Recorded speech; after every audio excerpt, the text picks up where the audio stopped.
Hi everyone and welcome to a day in my life. My name is V Kativhu, and if you are new here, I'm studying a master's degree reading international education policy. I'm graduating in May 2021, so I literally have only 2 months left of studying at my dream university, which is so sad, but I'm so glad that I've had the chance to even be there. Obviously it's been online because it's a pandemic, so it's been a little bit different, but nonetheless I've loved it and enjoyed it. I do have an exam coming up in literally 3 days. They call these midterms. Like, I'm really getting used to the American lingo, and it's quite like, I don't know, it's quite funny, but I've got midterms coming up, and this book just arrived, which I have to read today and tomorrow, finish all of it because I need to get this material into my head.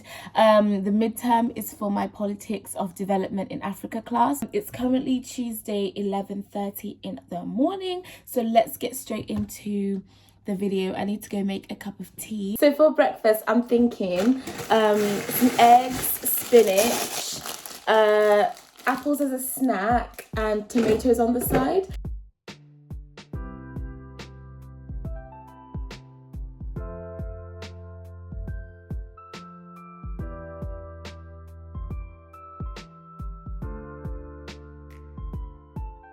I'm finished with making my breakfast, which is very strange looking, I know. It's scrambled egg with tomatoes inside, that I scrambled inside there with some like spinach on the side. I have an apple, which I'm very excited about as a snack, and then I've got my tea here, which I've made using matcha. Haven't done this before, I'm very much trying it, and I've put ice cubes because I can't stand hot drinks. Let's go to class because it's starting in approximately 3 minutes, so I'm gonna eat while my camera's off.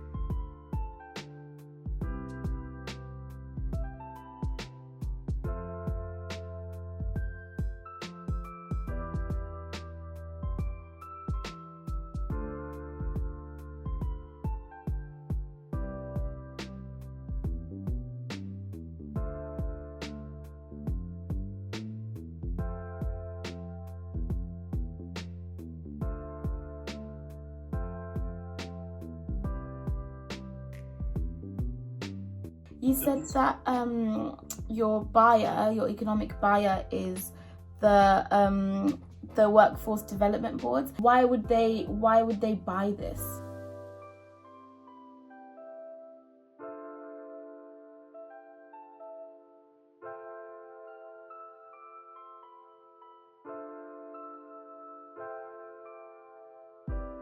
Yeah, I think you're absolutely correct, and like what you're talking about in terms of raising the skill sets, I suppose there might be someone who wants to do a certain role, they're very qualified for it, but because of the low pay they might not go for it. And like, you're completely correct, that means those roles are missing out on having skilled individuals who would possibly love that job because of the pay. And I think I'd never really thought about underemployment.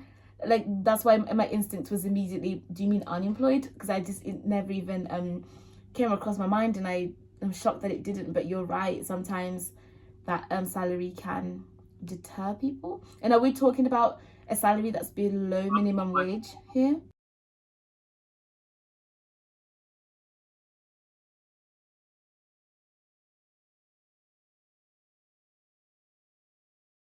Okay, I've just finished my class and made lots of notes. That was a really good class. Very exciting. I really enjoyed that class. We were talking all about the end user of a product that you're creating. So creating innovation education programs. We're creating some educational innovation programs, and talking about the end user. And I really enjoyed that, working through like a prototype of it with my classmates. So that was very helpful. It is now 1 p.m. So I'm gonna take a quick break to go downstairs and move from this desk, and then we will check in soon. I've decided to film a YouTube video while I'm waiting for my next class to start. I honestly don't know how I managed to fit this in, but I guarantee you this video will be filmed in the next half an hour and uploaded during, like, while the class is happening. So let's time me. It is now 1 by 2 o'clock. This video will be filmed, edited, and out. So hey guys, I have uploaded that video. It's currently uploading now, and I'm now heading into my class, which I'm very excited for because I just love learning this language. So heading in there now, and I'm going to be practicing how to like speak and stuff, and I think it's starting.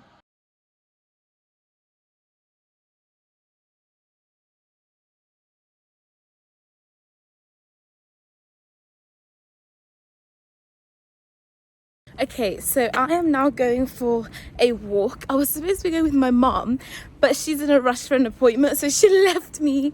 I've changed back into this hoodie because I thought it'd be warmer. I've caught up to her, guys. She's so quick.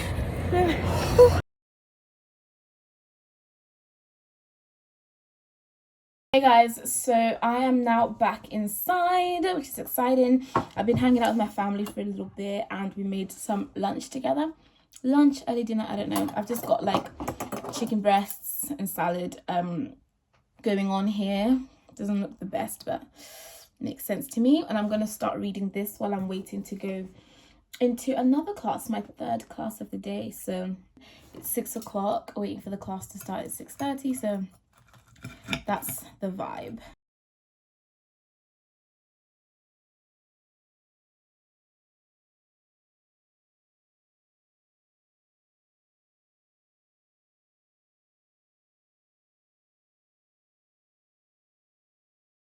Guys, so it's now 6:30 and I'm heading into my politics of development in Africa class. It's starting now in literally 1 minute, so I'm opening it up, and this has been a good read so far. I can see why they recommended it.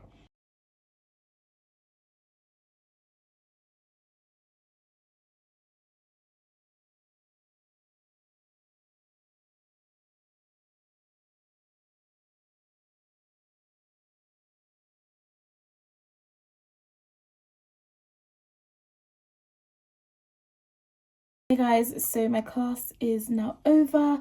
I am feeling very tired. It is now 7:45, and it's pretty dark outside. I don't know whether to simply take a nap or take not a walk, because I've already had a walk. If it wasn't so dark, I would have gone for another walk. I do have many things I could be getting on with schoolwork wise. I have to obviously practice for that exam coming up. What I'm gonna do next, I might watch, okay, I'm either gonna watch Netflix, read, take a nap. My sister, I can't talk to my sister, she's taking a nap. My mom, I don't know what she's doing, and yeah, I have been just chilling, taking a nap, watching things on Netflix, and now I'm like, cool. And I've changed again. I don't know why I changed so much in a day. I've just got some green tea here. I'm gonna start doing that reading because time is a ticking.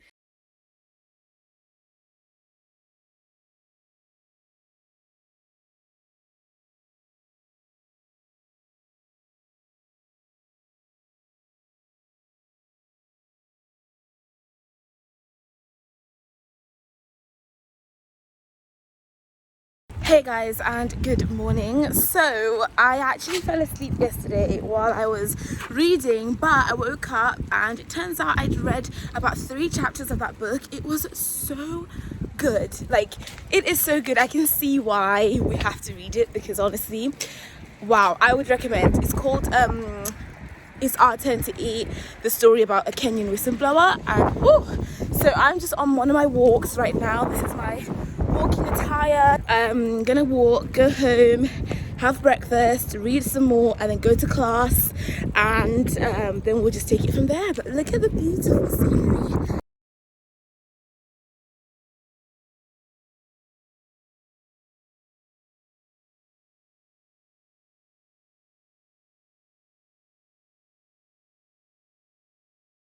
Hey guys, I just got home. I'm running a little behind my schedule, but I'm stepping into my class now.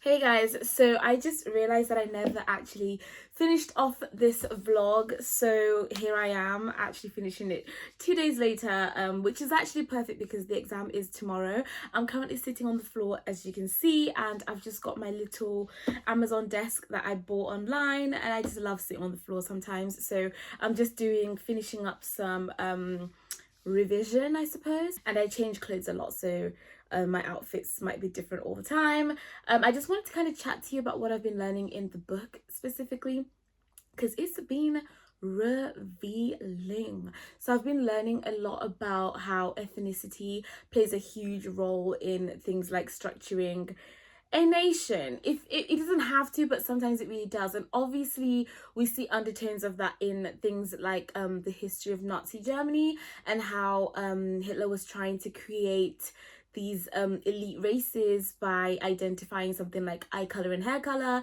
and kind of running down that road and saying whoever isn't this is inferior. And obviously that was an absolute catastrophe, a very, very sad series of events that literally lost so many lives.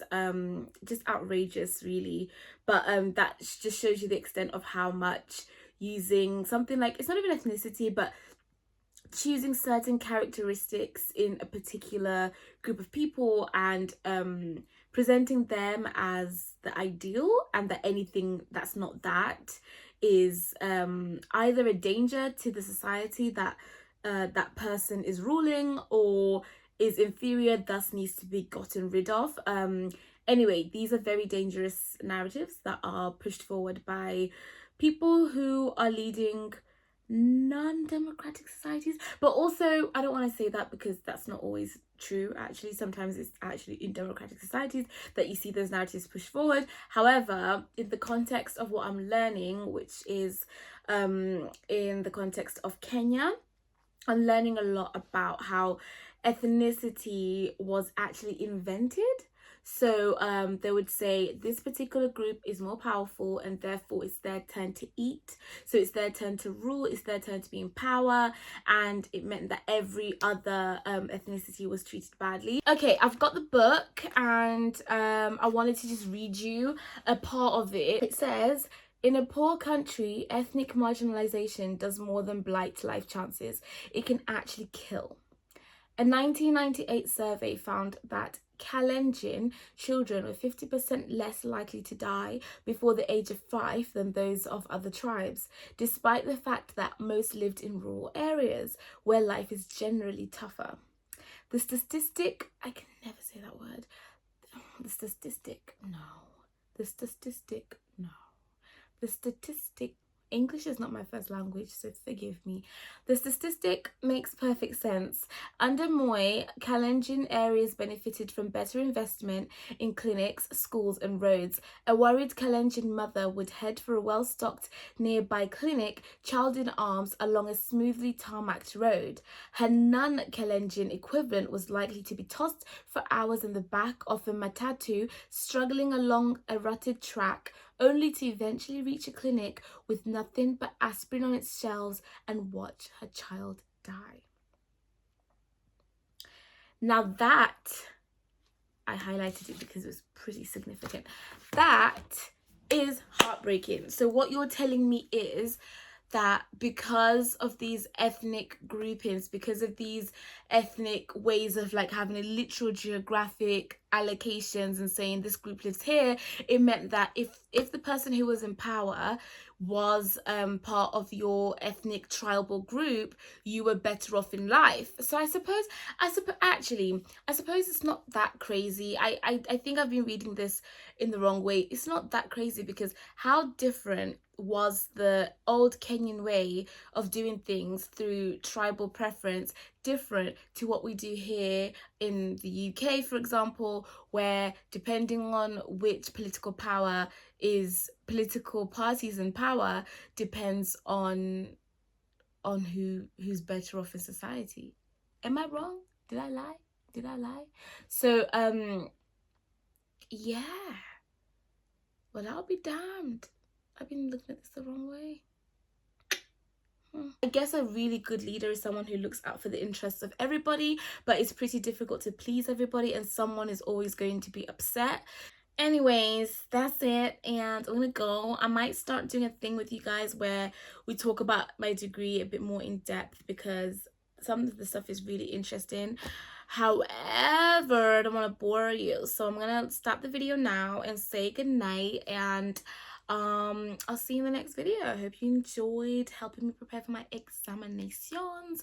I did one today as well, by the way, and it went really well, so yeah. Goodbye.